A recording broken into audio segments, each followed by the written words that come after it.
Hello again, everybody. Welcome to part 3 of Tycho Celchu's painting tutorial, X-Wing painting tutorial rather, forgive me.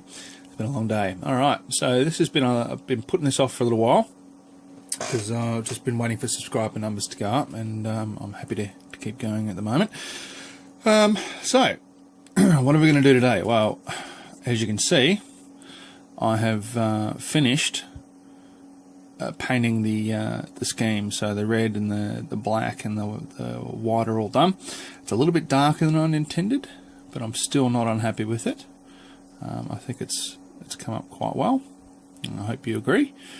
It's the right colours. It's just it's just a little bit dark, and but I've pretty much finished this piece. I've got to do the rear of the engines and the inside and the intakes and everything like that, which I'll do at a later stage. But I want to show you what I've done to this, how I've done it, and I'm going to give you a quick demo on the second piece, which is yet to be completed. And you can see some of the techniques that I've employed on this one. It's nothing too elaborate. They're all pretty simple, easy to work, but we'll just go through it and have a bit of a close-up look at this first. Alright, excuse me. Alrighty, okay. So you can see the panel lines standing out fairly well. So once I'd painted the model, I'd actually run a couple of clear coats over it, a couple of coats of Tamiya clear, and we'll run a few little light washes over it, little pin washes over it, just to highlight those little details. And because it's so dark, I didn't do full washes. I just did, as I was saying, little pin washes into the recesses and everything like that, just to give it a bit of depth. Did the same along the top of the engines, just to make those bits stand out a bit more, make all those little lines and everything appear. And all the raised areas all got hit with a wash, just to give it more depth. Alright, you can see around the rear of the engines as well. That's fairly subtle, and there's other effects in there too, which we'll cover in a minute. Excuse me, everyone. But yeah, so that was done with the clear coat. Once that had cleared, I actually did the washes with an enamel. So Humbrol enamel, that's matte 80, satin 85. That one. Now you can use satin or you can use the glass. Try not to use the matte because it's just going to dull things down. You want something with a little tiny bit of shine to it, just to help it stand out a little bit. With the matte ones, you'll find that the surface, any that leave on the surface, is just going to dull it down. So try to use the glass ones if you can. Now, why do I use enamel as opposed to acrylics? Well, pretty simple. When I'm, and you'll see this in a minute, but when I'm working with the enamels on the acrylic surface, so it's a nice, smooth, glossy surface, I can get the, I'm just going to try and zoom in a bit, I can get the, there we go, the enamel to run very easily into all the little recesses, all the little cracks and everything like that, and help them stand out. So you can see it along there. That's just a tiny bit of enamel in there, just making that bit pop. It's the same along all these other lines. So when you mix it down, so you thin it down with turpentine, put it in the recesses, and it will actually run into the recesses. Now, you don't, typically I won't use, I don't say don't, because there's never a don't, but typically I won't use acrylic to do this because it just doesn't have the same effect on the surface. It just doesn't want to run. So the enamel and the acrylic sort of seem to react a little bit, and the enamel wants to run off the surface, and it's very easy to clean up any excess. So you can clean it up, say I put a blob there by mistake, you can clean it up with a brush, or you can just wipe it off with a rag or tissue, whatever. So that's why I prefer using the enamels as opposed to the acrylics. They're just easier to work on the surface. Now you can go back to using acrylics later, there's no big deal. I don't tend to use oils for this. I tend to use enamels because they give you a similar effect to the oils, and they dry a bit quicker. So the oils, I do use them, but for panel lines, everything like that, I tend not to. And to just give you an example of the difference here, you can see the one at the top that I've just put in there, and I'm off shot, sorry guys. I'm doing this off center at the moment. Normally I have the camera right in front of me, so forgive me. You can see the one in front there has got the nice panel lines. That's probably a little bit too dark, but then the one behind has got hasn't had the same treatment yet, right? So it's fairly flat, there's not much depth there. So all those little lines and everything like that, they'll stand out a lot better once we do our painting. Right, so all this was painted in Tamiya. Tamiya acrylics, all masked off, everything like that. That was all done. Coated with Tamiya clear. All right, then we move to the enamels and other things. So let's move this one aside and let's focus on this one for the moment. All right, so this is the one that hasn't had anything done. It's even got a little imperfection of the paint here, which I've got to fix up. My masking wasn't quite up to scratch, so I'll fix it up later.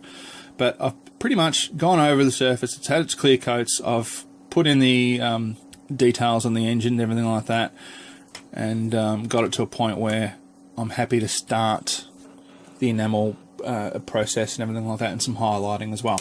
So what have I used? All right, so on the engines, I've actually used Mr. Hobby, Burnt Iron 76,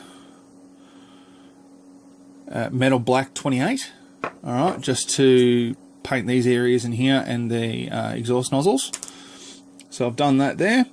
I have used on the other one, I just experimented a little bit with a bit of Panzer Ace's Dark Rust. Now I didn't want to overdo it with this because it's so dark already, and I just mixed a little bit in there, and it's hard to see with the camera, but I mixed a little bit in there just to change some of the tones on the surface and everything like that. And because it's so metallic, it's not picking up properly, but there's just slight variations in shade just by using that one. And I just really thinned that down with a bit of water and give it a really light brush over and put it on there. Make sure obviously you're not using the same brushes for the acrylics and the enamels, or you can end up with problems. Tamiya XF16 is the next paint that I've used on this as well, and I've used that for the highlights, so you can see how the metallic is really shining back up here. Alright, so I didn't apply that heavily, I did that as a dry brush, or simple dry brush, and we'll show you that process as well. Sorry, forgive me, I've just told you the wrong thing. The flat aluminium I used on those larger sections there, so I actually hand painted that onto there. And then I used, going back to the enamels, Humbrol enamel. This is metallic 11, and I dry brushed that over those surfaces, and that just makes it all pop nicely. And you can see it on the back areas as well, so all along there, along here. So all those areas where they're going to get heavy wear, everything like that, I tried to just highlight a bit better with the metallics, so it really stands out. And you don't put a lot of paint on, you actually put very, very little. That just helps it pop up. You don't want to overdo it too much, because you can certainly overdo it, but I just really wanted a nice little metallic effect. So let's get started on this other piece. So we're at the 8-minute mark. Try and get as much done as we can. We might actually turn this into 2 videos because I'm prattling on a lot. Alright, so what are we going to do first? Right, what we're going to do is we're going to start off with the pin washers first. So, I've got my little bottle lids, and you would have seen these before. I'm not affiliated with Coca-Cola, so don't worry, I'm not plugging their products. I use their lids basically because I've got a ready supply of them, and they're disposable, so I can use them, throw them out when I don't need them. And I'm just trying to open up my little Humbrol here. So we're going to start off with the pin washers and the panel lines. Alright, and I'm using the Humbrol Satin 85, which is the black satin, sort of semi-gloss, as I was saying before. Alright, so I'm just going to get myself a toothpick here. Alright, so dip it in. I don't even bother mixing these, I'm just dipping it in. I'm doing it off shot, I'm sorry, but I'm going to show you. Alright, so just dip it in and just put a little blob on top there. Alright, so you don't have to go to too much trouble with mixing or anything like that. Just put a little blob on there, and we're going to sort that out in a minute. Now it's hard to see because it's black on black, that wasn't well thought out, but you can see how much I've put on there. Right, so it's not a huge amount. Alright, so next step, get a nice brush. Right, nice straight pointed brush. Now I've got a little thing of terps over here, turpentine. You can use odorless, terpenoids, or whatever you want to use, it's fine. Right, now I'm just adding a little bit, and I'll try and work it over the white surface there so you can see it. I'm just adding a bit of terps to what we've got on there. Now I'm not putting it straight on, I'm starting on the edge of the paint that I put on there, essentially. Right now I'm just thinning that down. We'll see how much works. So that's why I work with the white paper behind, so I can see exactly how much, how dark it is. That's pretty good. Just trying to add a bit more to it, a bit more body. Alright, so moment of truth. If I have done my washes, sorry, not my washes, if I've done my clear coats properly, and this is thin enough to the right consistency, it should, if you're wondering what I'm doing over here, when I move the brush away, I'm just getting a bit more terps. Just drop it in. Okay, right. So now let's watch what happens. Just zoom back in. Alright, so I'm just loading the brush with that mix, and we're just going to apply it to the surface here. Now, if my clear coats will work properly, it should run in. You see that? Now see how it's just taken up that surface? Nice loaded brush, and it's just run down the surface. I haven't had to do anything, haven't had to push the paint in or anything like that, and it's nice, neat and tidy. Tiny little bits where the brush has touched the outside of the model where I didn't want the paint, we'll just dab that, fix that up. Alright, we'll do another bit. And this is just the enamel working with the acrylic to run into the recesses, and it is such an easy technique. You've just got to make sure, and I've seen people before, you know, online say, oh, I can't get this to work, or what am I doing wrong, or you know, it's terrible, it never works for me, or I'm using the wrong paint, blah blah blah blah blah blah blah. Right, what it is you just really need to make sure that it's sealed properly. Okay, if it's not sealed properly, if it's still a matte surface as opposed to a gloss surface, then this is just going to sit on the paint. It's not going to run into the cracks and crevices and everything like that the way you want it. All right, so you see that the blob sitting there. All right. We can work that out a little bit. We're just going to dab it, and it removes pretty easily. So if you say you've done a section, you're like, oh, I didn't want to do that section, I want to remove the whole thing, you can wipe it off. Right, so you got time to play with it, which is what you don't generally tend to get with the acrylics. It's easier to work on their surface, and you've got time to change your mind. Right, so I'm just going to reach in here and wipe off some of the excess there. Now, if you're wiping it, always try to wipe it in the motion of, or in the direction of the travel of the model. So, for example, that's the front. The other side's obviously the back. If it's flying, it's going to be any air or anything like that. An atmosphere, if it flies in atmosphere, is going to be going from this side to that side, right? So, if you over apply, you can always smear it back, and it just adds to just a general weathering effect. All right, nice. See, look at that. I love this method so much. Right, it's so simple. Okay, I'm just going to use my finger. Done. Right. How hard? How hard is that? It's not. Now, I just told you to smear in the direction of travel, and I've done the opposite thing, but we can fix that. So, if you want to remove it, you don't want to wipe it, don't want to remove it, anything like that, just dip your brush, clean your brush off, dip it with a bit of terps, and go in there. Right, and you can tidy it up that way. And the terps evaporates really quickly, so you don't have to worry about it affecting the surface below. Generally speaking, it'll work quite well. So, just keep working on this. Alright, now we're just going to move to another section. See if I can sit that right. Alright, so look at these details here above the engine. As I say, I've got to paint inside those yet, but look at the details here. We're just going to get our paint. Make sure it's the right thickness. And we're going to apply that pretty heavily on there. Alright, easy. And when that dries out, okay, it'll look really nice, and the details will stand out a lot better, especially if we go over it on the highlight, on the surface areas, like the raised surface areas, and give them another treatment as well. Maybe a little metallic or something like that, just to help them stand out. I'm just going to run this little trench bit here, back of the wing. All right. Hopefully you can see that. Oh, and it just runs down nice and easy. Simple. Oh, just trying, there you go. You can see it there. Oh, so it doesn't have to be hard. Oh, you don't have to make this difficult. We can make it really easy for ourselves to get a good finish. And we're just going to do these sections here while we're on it. Boom. Look at that. Love it. Love it. So easy. Direction of travel. Well, back the other way. Yeah, bit of fun. Not hard. Not hard at all.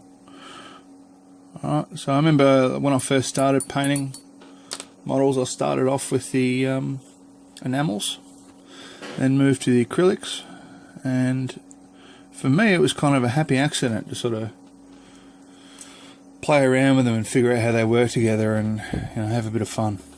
Now, as I was saying before, I've got to fix that bit, so just ignore that. Ignore that. No one's perfect. And we're going to hit the top of this bit here, just so you can see it going into these areas.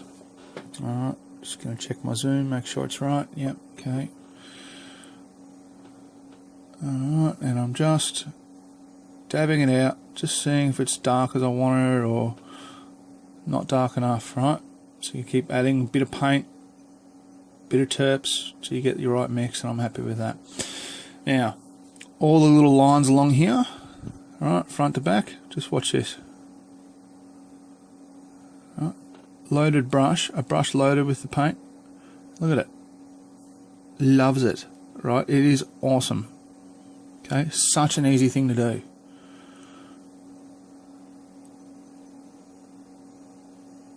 How good is it?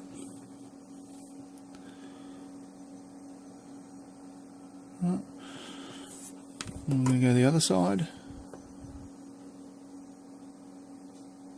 And we'll do it down here and down here. Now just watch this one fill up. I might turn that a little bit, see if I can get a bit more light on it for you. Sorry, there we go. Now watch this. Right, just running it down with a loaded brush. So a brush loaded with the terps and with the paint. No, so if I was to paint that on, it would, you know, it'd leave a big splotch. But because I'm running it lightly over the surface areas, it just wants to run off, and I need a bit more paint than that. Wants to run off into the depressions. Right? How good. You can do it on the big areas. Right, bring a bit more depth into those. Touch that up.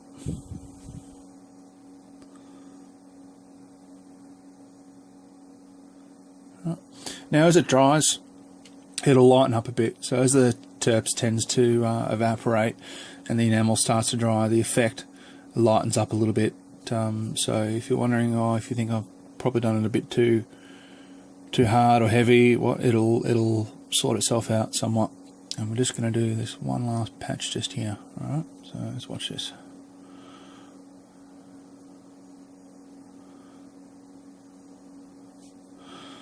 Here we go. How cool is it? Cannot get enough of this method. Alright. So just don't forget, nice clear coat over the top, and this will work fine. Right, engine details. But without clear coat, you're going to have nothing but trouble. Right, it's not going to run properly. It's going to bed itself into the surface. You'll have trouble wiping it off. All sorts of things. Okay, just try and move that in the shot. Sorry, guys. Amateurs. I don't know. Who puts videos on the internet without having video recording skills? I tell you, what's the world coming to? Has it gone topsy-turvy? Just hit that again. So you got to be careful not to overdo it, which is one of my vices. I love this method so much, I tend to go a bit crazy on it. All right, so there we go. So we're just showing you the panel lines. Now I'm going to do that effect over the whole model, right? The whole section of this model. And we're going to come back and I'm going to show you highlighting. Actually, you know what I'll do? I would normally do that effect over this whole thing, and I'm going to do that. but just to get the other video done a bit faster for you, I am going to just come back on this side here, finish this area off, and then we'll do some highlighting. We can show you that there. All right. Look, thank you everybody who's subscribed and likes and comments on the videos. The support is appreciated. I hope you like it. I hope you're getting something out of it. If you have any questions about what we've done or what materials I'm using, etc., just shoot me a message. It's not a problem at all. All right, happy to help you in any way I can. And yeah, we'll join you for what it would be part 4 will be the next one, which I'll load up ASAP. So it'll be coming in the next couple of hours. All right, thanks very much. Bye.